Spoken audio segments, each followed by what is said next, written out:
que falaremos nessa aula? Do simple present, certo? Simple present. O simple present é dividido em duas partes aí gramaticais que são diferentes uma da outra. Uma é o verb to be, que tem suas próprias regras, e a outra seria os outros verbos. Certo? Como é que funciona o verb to be? O verb to be, a gente fala verb to be, verb to be, verb to be, mas a gente nunca usa o verbo to be. A gente usa ele conjugado com o sujeito. Então, temos o sujeito lá. I, you, que... A esse momento, você deve estar mais ou menos localizado com os sujeitos. Se você entrou agora, tenha calma, vai com o jogo, depois você assiste o vídeo lá para saber o que estava acontecendo. You, a gente tem o he, o she e o it, que meio que vão sempre juntos aí, né? Eles têm uma coisa que eles usam parecido. Aí temos o we e temos o they. Perfeito. Quem é o verb to be para esses caras aqui? Pro I, pensa assim, eu sou mais eu sou a única, então eu vou usar o único que tem aí, é o am. O am não vai servir para mais ninguém no verb to be, é só meu. Aí temos o you. O you, a gente usa o are. Então, o verb to be tem três configurações.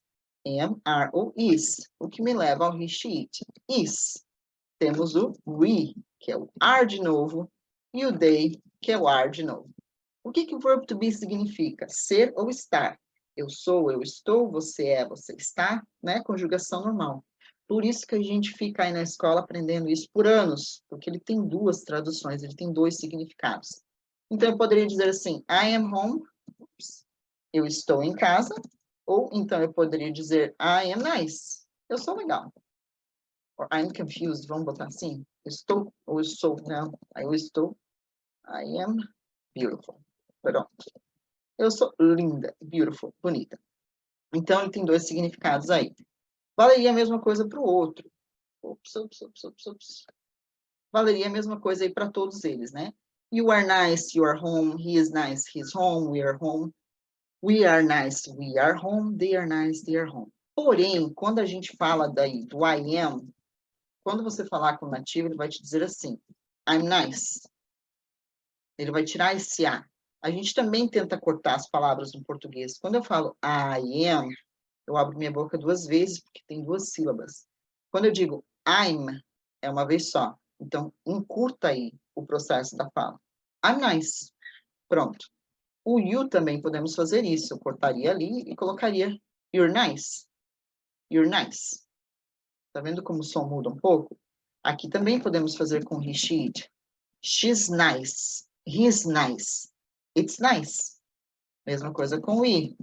Cortaremos lá. We're nice. We're nice. Ou então o último. They're nice.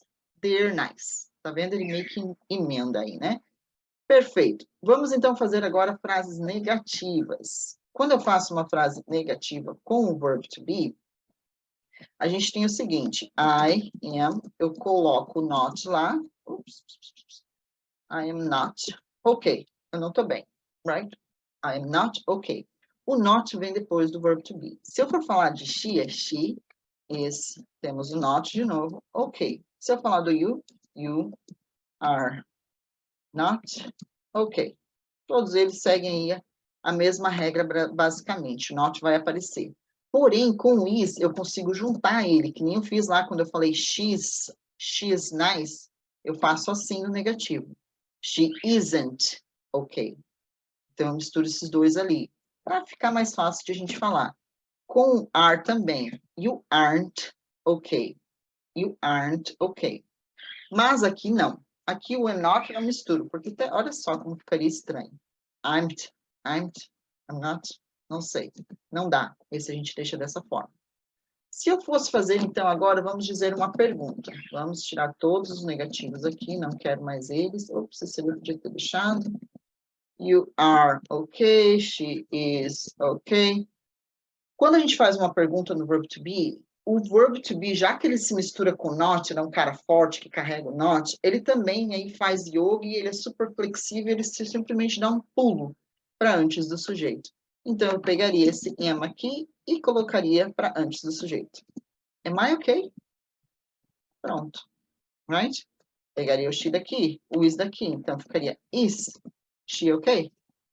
Pronto. Tem uma pergunta. Mesma coisa com are. Vamos botar lá. Ops. Vamos botar lá. Are you okay? Aí, então, fizemos a interrogativa, a negativa e a afirmativa, a negativa e a interrogativa. Is she okay? Por exemplo, nessa frase aqui, eu diria yes, she is. Ou então, ai, senhor, no, she isn't. She isn't. Pronto. Aí temos a frase interrogativa, a frase afirmativa, a frase negativa. Perfeito. Falamos do verbo to be. Vamos falar agora, então, dos outros verbos, né? Os outros verbos que eles usam uma estrutura um pouco diferente. Então, eu falaria, I play soccer. Por exemplo, essa frase aí, eu jogo futebol. Não tem segredo, é só você colocar o verbo e pronto. Se eu dissesse assim, I want to go home, aí é um pouco diferente. Porque agora eu tenho o segundo verbo aqui. O segundo verbo sempre vai com to. Por quê? Se eu falar estudar, comprar, visitar, todos esses verbos aí que não está conjugado com o sujeito, que a gente fala que está no infinitivo, eles terminam com R. Para traduzir isso para o inglês, seria com to. To study, certo? To buy. To visit.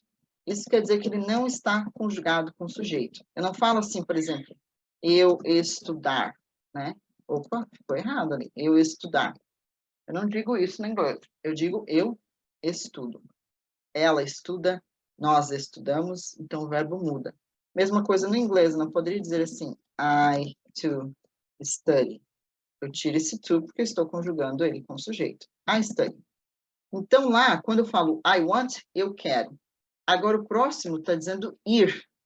Então por isso que ele está com to. I want to go home. I need to talk to you. I have to study tonight. Então, tá vendo? O primeiro nunca vai o to, o segundo vai o to, com certeza. Muito bem. Terminamos isso aí. Agora, se eu for fazer uma frase negativa, vamos voltar aqui no I play soccer. Para fazer uma frase negativa, a gente precisa do not. Mas, ao contrário do verbo to be, que o not vai depois do verbo, aqui ele vai primeiro, vai antes, né? I not play soccer. Porém, essa frase está errada. O play não consegue fazer uma frase negativa que nem o verbo to be conseguiria, né? O verbo to be eu falo assim, she is nice, aí eu coloco lá o not, ele se mistura, bababá, opa, papapá, vai. She isn't nice. Ele consegue se misturar. O play já não consegue dar conta disso. Então, ele levanta a mão e pede por auxílio. Aí, então, aparece o do. Para a gente colocar tudo junto, a gente tiraria e falaria assim, I don't play soccer. Right? You don't play soccer, we don't play soccer. Aqui está o verbo e esta frase está negativa. Porém, quando eu falo she, eu tenho que pensar o seguinte, o he, she, it, eles são o que eu chamo de bundão. Por quê? Porque bunda no inglês, a gente fala S. E tem o mesmo som da letra S. Então, toda vez que conjugar o he, she, it, o S, a bunda, vai ter que aparecer em algum lugar. Então, aqui eu teria, por exemplo, a she, vamos fazer na afirmativa. She plays soccer. Tá vendo? Eu só adicionei, vou tirar esse aqui, ó. I play soccer, she plays soccer. É só isso, eu só adicionei o S. Mas, quando aqui eu faço a negativa, por exemplo, I don't play soccer, se eu fizesse isso na negativa com he, she, it, então, she don't play soccer, eu não posso. Porque eu penso assim, o verbo auxiliar já está ali carregando not, já está com not nas costas. Ele diz, joga aí para mim o S, que eu carrego o S também. Já estou dando auxílio, eu carrego os dois. Então, fica doesn't. She doesn't play soccer. Não posso deixar esse S aqui, assim como não posso fazer só isso. Se tem o verbo auxiliar, a bunda vai para o verbo auxiliar e o verbo fica no normal. Vamos falar, então, de uma pergunta agora. Então, eu tenho lá, you like pizza? Quando eu digo isso, estou fazendo uma afirmação. Você gosta de pizza, certo?